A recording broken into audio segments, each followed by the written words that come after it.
दोस्तों नमस्कार। मैं सुजय प्रकाश उपाध्याय हूँ। मैं एक ज्योतिषी हूँ और रोज़ आपसे बातें करता हूँ किसी न किसी ज्योतिषीय बिंदु पे या किसी न किसी विशिष्ट जन्म कुंडली के विश्लेषण के संबंध में। इसके पहले मैंने गजकेसरी योग की चर्चा की थी और आज मैं एक ज्योतिषीय योग की चर्चा कर रहा हूँ। उस योग का नाम है श्रीनाथ योग। श्रीनाथ योग की चर्चा हमारे भारतीय क्लासिकल ग्रंथों में भी है। उदाहरण स्वरूप वह जातक प्रजात में इसकी चर्चा है, इसकी चर्चा फल दीपिका में भी है, इसकी चर्चा जातक तत्व में भी है। और मुंगेर बिहार के एक एडवोकेट थे स्वर्गीय देवकी नंदन सिंह, उन्होंने एक पुस्तक लिखी है और वो एक अद्भुत शैली में लिखी है। वो एडवोकेट थे तो उन्होंने आर्टिकल वाइज लिखी है, आर्टिकल 1, 2, 3, 4 ऐसे करके उन्होंने एक अद्भुत अच्छे ग्रंथ की रचना की है जिसका नाम ज्योतिष रत्नाकर है। ज्योतिष रत्नाकर में भी इस योग श्रीनाथ योग की चर्चा है। इस वीडियो को अंत तक देखिएगा। मेरा पूरा विश्वास है कि इस वीडियो को देखने के बाद आपका मस्तिष्क में, आपके जेहन में यह योग बैठ सा जाएगा और आपको फिर किसी पुस्तक को देखने की ज़रूरत नहीं होगी। श्रीनाथ का शाब्दिक अर्थ पे करें तो श्री लक्ष्मी को कहते हैं और नाथ नारायण को कहते हैं। एक तरह से यह लक्ष्मी नारायण योग भी आप इसे कह सकते हैं। मैं आपसे चर्चा करूंगा कि यह योग किन किन लग्नों में बन सकता है, किन लग्नों में नहीं बन सकता है और इसका जो असर है जीवन पर वह क्या होता है, जीवन के विभिन्न पक्षों पे इसका असर क्या होता है, इन सब बातों की मैं चर्चा करूंगा। तो चलिए शुरू करते हैं श्रीनाथ योग के बारे में। श्रीनाथ योग दो तरीके का है, इसके दो प्रकार हैं, इसकी दो कैटेगरी है, इसका दो तरह का लक्षण है जिसकी चर्चा हम करेंगे। पहले लक्षण की आइए बात करते हैं।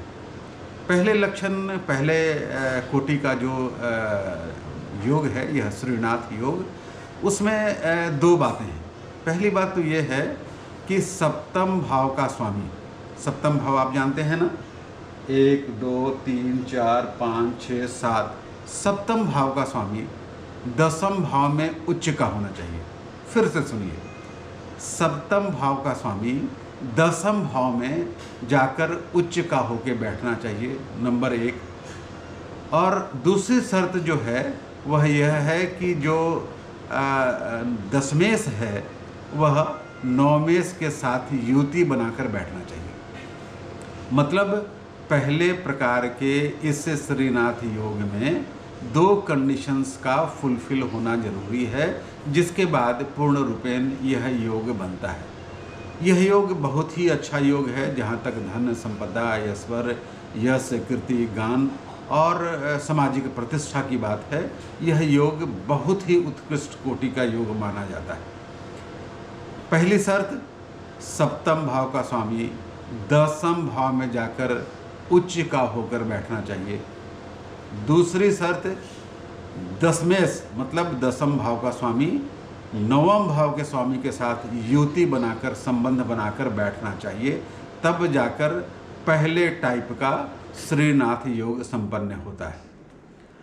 अब बात करें कि क्या यह सभी लग्नों में बन सकता है?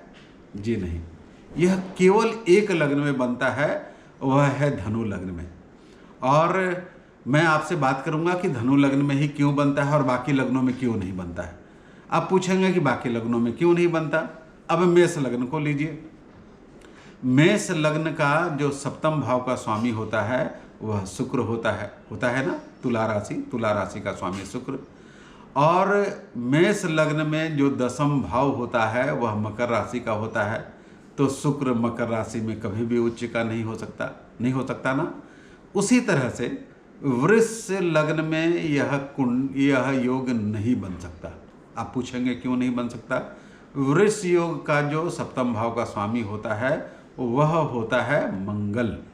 वृश्चिक राशि होती है सप्तम भाव में, सप्तम भाव का स्वामी मंगल। और वृष लग्न में जो दसम भाव होता है वह कुंभ राशि का होता है जिसका स्वामी होता है शनि, और कुंभ राशि में मंगल उच्च का नहीं होता, इसलिए वृष लग्न में भी यह योग नहीं बन सकता। मिथुन लग्न की बात करें तो मिथुन लग्न में जो सप्तमेश होता है वह बृहस्पति होता है, और मिथुन लग्न में बृहस्पति दसम भाव में कभी भी उच्च का नहीं हो सकता, इसलिए यह इस लग्न में भी नहीं बनेगा। वैसे ही आप अपने प्रतित्व मतित्व का प्रयोग करके देखिए, अपने कॉमन सेंस का प्रयोग करके आप बाकी लग्नों में देखिए, तो धनु लग्न को छोड़कर बाकी किसी लग्न में यह योग नहीं बन सकता। अब धनु लग्न की बात करें, धनु लग्न को देखिए, आपके सामने स्क्रीन पे जो आपको जो कुछ भी दिख रहा है जन्म कुंडली में, यह धनु राशि है। ग्रह कहीं नहीं बैठे हैं, मैं समझाने के लिए मैंने आपको यह धनु लग्न और प्रथम भाव में 9 लिख के रखा है। यहाँ देखिएगा तो जो सप्तम भाव है वह मिथुन राशि है। मिथुन राशि का स्वामी बुध होता है, और बुध यहाँ उच्च का होकर बैठ सकता है। आप पूछेंगे कैसे? वह वैसे कि दसम भाव में कन्या राशि है, और कन्या राशि में बुध क्या होता है? बुध उच्च का होता है, तो बुध का वहाँ बैठ जाना, दसम भाव में बुध का बैठ जाना।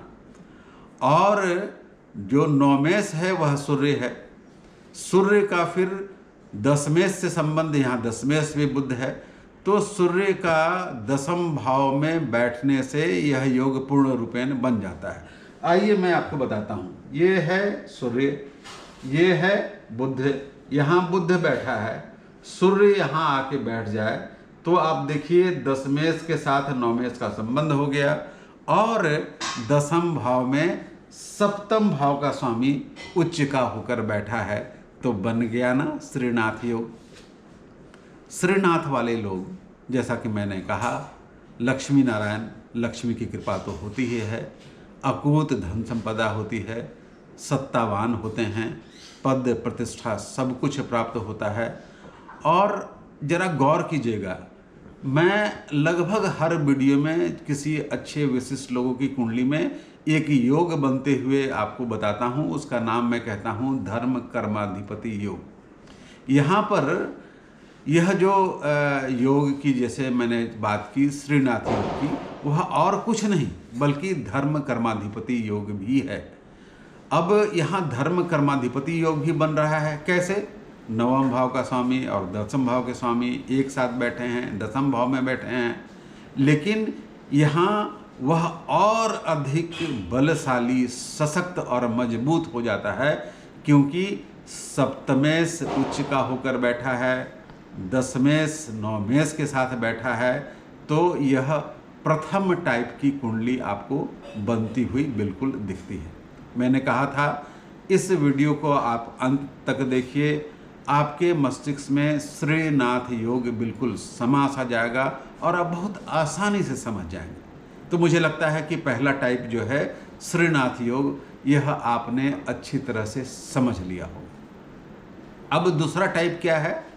इसकी चर्चा जातक तत्व में भी है, ज्योतिष रत्नाकर में भी है, फल दीपिका में भी है, और जातक परिजात में भी है। इसमें यह कहा गया है कि बुध और शुक्र केंद्र में या त्रिकोण में स्वग्रही होके या उच्च के होके बैठ जाएं। गौर कीजिएगा, मैं 2 ग्रहों की बात कर रहा हूँ, बुध और शुक्र, और मैं बात कर रहा हूँ इस श्रीनाथ योग के दूसरे टाइप की, दूसरे प्रकार की। पहले प्रकार की मैंने चर्चा की। क्या चर्चा की? मैंने कहा कि सप्तमेश का उच्च का होना, दसम भाव में बैठना, और दसमेश का नौमेश के साथ संबंध होना, यह प्रथम प्रकार का श्रीनाथ योग है। अब मैं बात कर रहा हूँ दूसरे प्रकार के श्रीनाथ योग की। इसमें मैंने क्या कहा? मैंने कहा 2 ग्रहों को ध्यान दीजिए। कौन ग्रहों को? बुध और शुक्र को। ये दोनों ग्रह स्वग्रही या उच्च के होके केंद्र में हों या त्रिकोण में बैठे हों, नंबर 1 बात। और दूसरी बात यह कि जो नौमेश है वह भी उच्च का होके स्वग्रही होके केंद्र या त्रिकोण में बैठ जाए। फिर गौर से सुनिए, दूसरे टाइप का श्रीनाथ योग में जो इंस्ट्रूमेंटल ग्रह है, जो सक्रिय ग्रह है, जो योग बनाने वाले ग्रह हैं वह 3 ग्रह हैं। पहला बुध, दूसरा शुक्र और तीसरा कौन सा? नवमेश, भाग्य भाव का स्वामी। अब बुध, शुक्र और भाग्य भाव का स्वामी, नवम भाव का स्वामी यदि केंद्र में बैठे हों, कैसे बैठे हों? सर्वग्रही होकर बैठे हों, उच्च के होकर बैठे हों, केंद्र या त्रिकोण में बैठे हों, और जो नवम भाव का स्वामी है वह भी उच्च का या स्वग्रही होके केंद्र या त्रिकोण में बैठे तो दूसरे टाइप का श्रीनाथ योग होता है। इसका फल भी वही, जातक के पास लक्ष्मी की असीम कृपा बरसती रहती है, उसके पास अकूत धन संपदा होती है, समाज में, देश में, अंतर्राष्ट्रीय स्तर पर वह व्यक्ति विख्यात हो सकता है। और मैंने इसके पहले बिल गेट्स की कुंडली की चर्चा की थी, आप गौर से फिर देख लीजिएगा। बिल गेट्स में इंदु लग्न की चर्चा के क्रम में मैंने बिल गेट्स की कुंडली विश्लेषण किया था। उसमें इंदु लग्न तो उत्कृष्ट कोटि का है ही, यहाँ श्रीनाथ योग भी बहुत स्पष्ट तरीके से, बहुत निष्कलंकित तरीके से बना हुआ है। उनका मिथुन लग्न है और मिथुन लग्न में वो जो बुध है, जो शुक्र है और जो नवम भाव का स्वामी है, यह केंद्र में है या त्रिकोण में है। संभवतः वह पंचम भाव में और चतुर्थ भाव में, वो चतुर्थ भाव में वो कन्या राशि में बुध है और पंचम भाव में शुक्र और नवम बैठे हैं। शुक्र तुला राशि का है, वह स्वग्रही है, और जो नवमेश है शनि, वह उच्च का शुक्र के साथ ही पंचम भाव में बैठा है। तो बिल गेट्स के बारे में श्रीनाथ योग कैसे संपन्न हो रहे हैं और कैसे असर डाल दे रहे हैं, आप सबों को बताने की ज़रूरत नहीं है, यह जग जाहिर है। सभी लोग जानते हैं कि लक्ष्मी की कैसी असीम कृपा बिल गेट्स पे हुई है और बिल गेट्स ने कैसे न केवल धन, दौलत, यश, कृति और गान से, बल्कि कल्याणकारी, परोपकारी कामों से भी अपने आप को इस विश्व के मानचित्र पे अपने को सुप्रतिष्ठित किया है, यह बताने की ज़रूरत नहीं है। तो आज बात हुई किस योग की? श्रीनाथ योग की। और यदि आपने वीडियो को अच्छी तरह से देखा है तो अब आपको श्रीनाथ योग के बारे में किसी भी पुस्तक को कंसल्ट करने की ज़रूरत नहीं है, यह आपके जेहन में समा गया होगा। और यदि ऐसा हुआ होगा तो आप मेरे चैनल को लाइक कीजिए, सब्सक्राइब कीजिए और अपना आशीर्वाद, स्नेह और प्रेम मुझ पर बरसाते रहिए। आपका नमन, आपको नमस्कार।